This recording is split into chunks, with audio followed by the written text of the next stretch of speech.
scary story, part 2. So, this is a story that took place approximately about 2 years ago. And I just have to put as a disclaimer that this is a very true story. Please take heed to this warning, because there's certain things you have to do when buying a new place. So, it was around my 25th birthday. I wasn't doing too well in life. I didn't quite get the concept of, well, America, the land of the great, meaning you can create anything and build wealth off of it. I didn't get that concept because there's so many things to prolong your adolescence, so many distractions. But I knew at this point in my life that I had to get on top of it. And the first thing I needed to do was to get my own place. At the time, I was living with a particular female that I would not like to mention. This particular female decided to randomly one day call the authorities. I was very polite with the authorities, and they reciprocated the same type of energy. In fact, advising me to never come back to this female.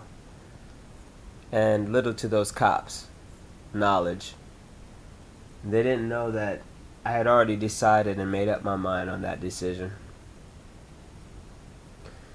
So, I decided to get an apartment, and I knew I needed some help. Always ask for help when you need it, or else you'll just be some stubborn, stuck-up idiot left by yourself, wondering what happened. So, we decided on getting an apartment, and you should never get an apartment within a rush, because you will be stuck with something that you'll really regret. Whenever you rush things, you should always notice that you never really get a good result. Whether you do get the item, the object, or such and such, you then don't feel that same enlightenment. It's not the same when you rush it. So I move into the apartment, and the very first night that I was there, I noticed that there was a very particular sound coming from the kitchen area. But it sounded like creaking. And very odd creaking, because my apartment's particularly small. It's a 1-bedroom at the time. And so with just 3 or 4 paces, you can get from the bedroom to the living room. With another 3 paces, you can get to the kitchen, and so on to the restroom.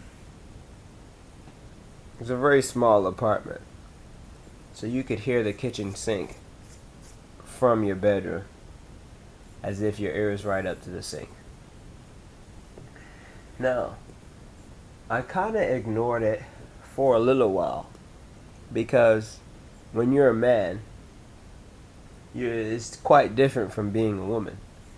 You are forced to be in dangerous situations to learn how to handle them. So I quickly overlooked the noise and proceeded to, at the time, go onto YouTube. The noise kept on for about 3 to 4 minutes and then subsided. I didn't really pay too much attention to it at the time.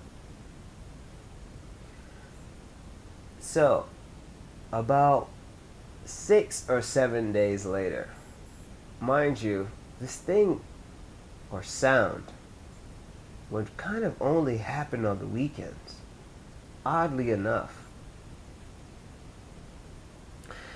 So on the weekend, that following week, it's about 12 o'clock, and out of nowhere, I am hearing stomping at the top area of the kitchen area. I am like, what the hell? Now, I have to describe this particular type of stomping. You see, when you wear house shoes, you get this type of muffled sound if you're walking on something that vibrates. It won't be as loud as if you are wearing rubber-like shoes. Because with shoes, you will first hear the whatever the material is, and then the heavy weight of the foot. But this sound was a very muffled, yet 100-pound man type of sound. Not 180 type of pound, where it would vibrate the whole roof, but just in that particular area. And it would be a left, right, left, right, left, right type of stomp. And I just froze at that second night. For what seemed to be about 5 to 10 minutes of this random stomping, I first came to the conclusion that it had to be at the top area. Could it be up top of the roof? Some sort of thing?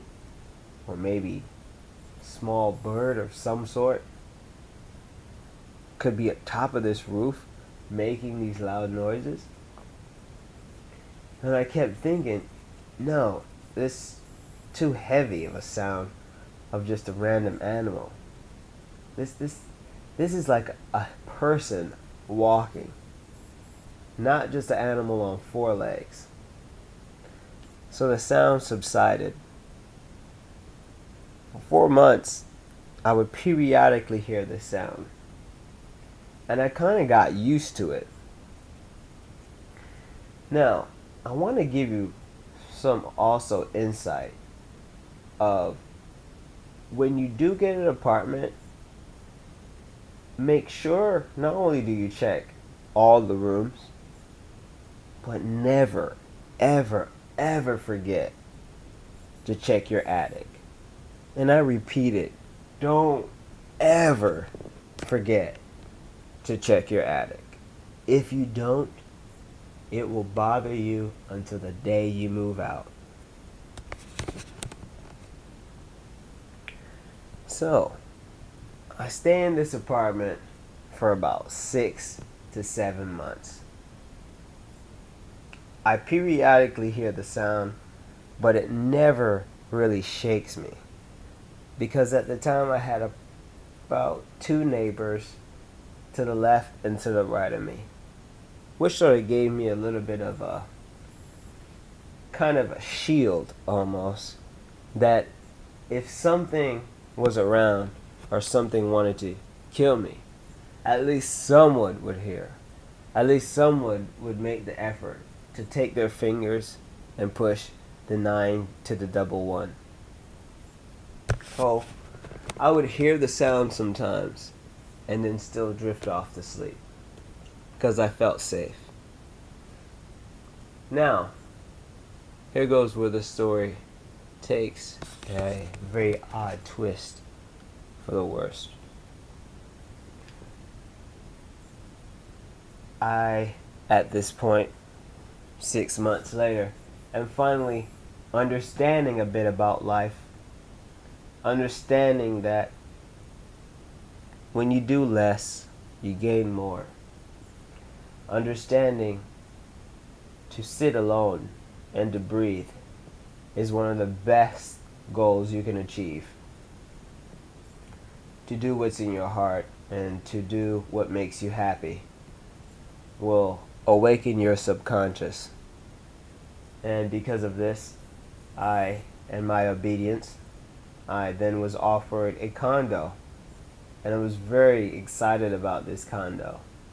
So excited. And I still am today excited.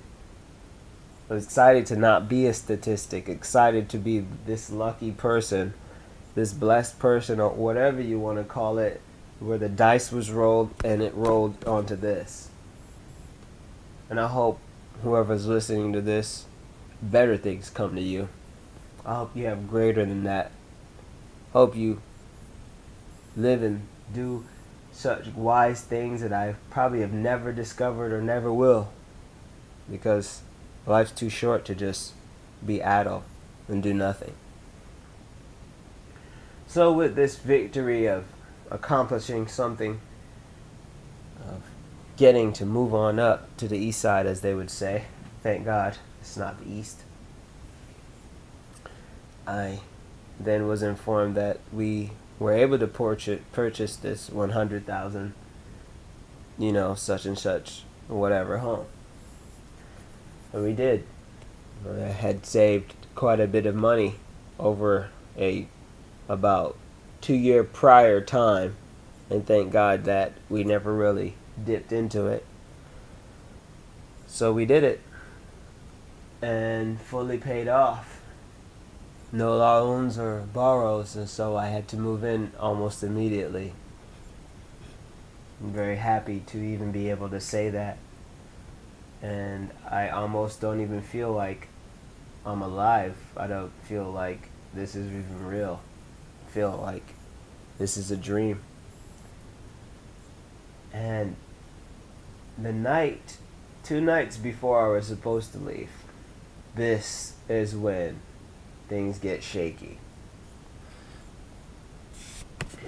Now, I don't know if this thing or whatnot observed or heard me moving around my items as I was moving. But I stood in this place for 2 nights while moving out my items. The very second night of moving a lot of items out and not having all of my stuff inside of there from their apartment to my other apartment, I heard the most chilling sound.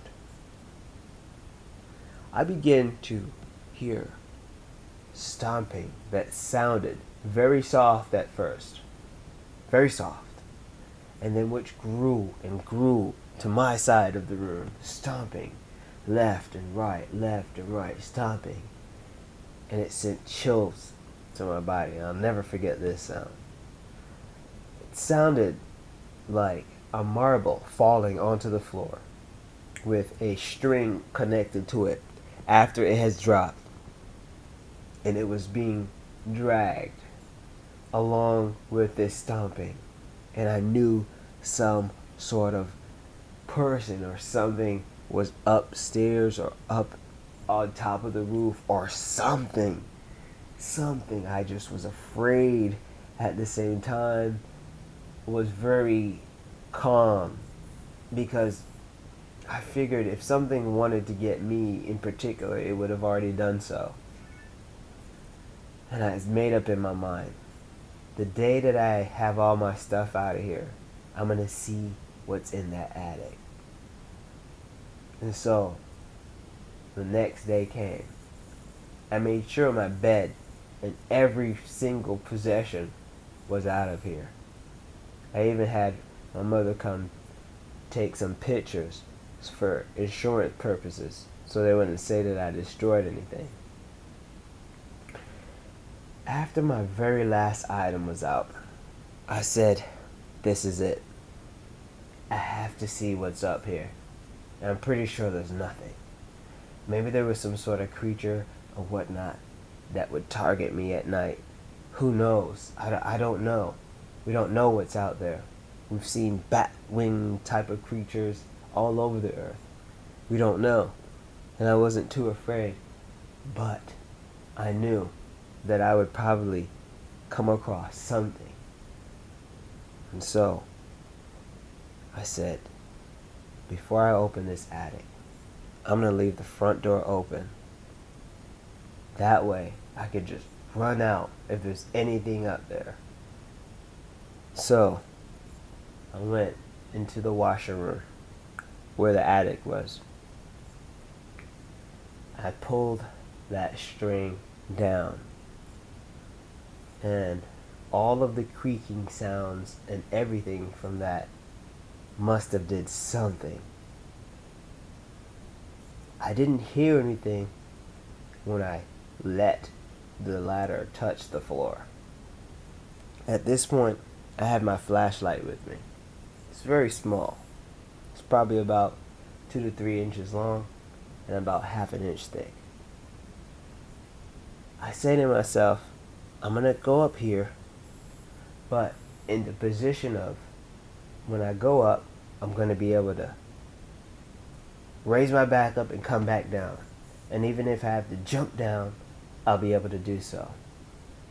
And so I slowly go up the steps, keeping the flashlight off. When I approach the top, I position my back into the position I necessarily needed to, just in case I see something, I can jump back. And I knew in my head, I'm probably just tripping out. Boy, was I ever so wrong. I positioned my head just enough to where the flashlight and my eyes can meet, and I took the flashlight and aimed it into the direction of where I usually hear the sound. Click, flashlight on. I see this black sheet over what seems like a very skinny like head on a very long body. The sheet is covered and it's almost brand new. It's almost, I can't even really describe it, but it just seemed like some sort of doll that was made up. I have no clue. It stood about 4 feet tall. And the shoes, I will never forget this, looked like they were made of mud and grass. And they look like moccasins. You know, the type of shoes that kind of have no shoelace. They just kind of cover your foot. And I'm seeing this from the back. All I see is that black sheet on top of some sort of bodily type of figure. And all of this is lasting maybe 2 to 3 seconds. Flash, just like that. Flash on. Immediately, I let my whole entire body do like a fireman going down a fire pole type of slide. I leave immediately, running out very fast, leaving the attic and the door open. I immediately run to my car. It's daylight at this point. All the time that I've been in there, this thing was up there. This whole time that this thing, I've been worried this whole time. This sound, I couldn't believe this. This didn't make any sense to me. I couldn't believe this. What is this thing? All I could do is think, oh my goodness, I'm glad that I just didn't decide to do that throughout my stay of being in there. What would I have done? What would I have said? Who would I have contacted? What would have happened? I can't believe this, and I'm not going to lie to you. I didn't even contact the office or anything about this.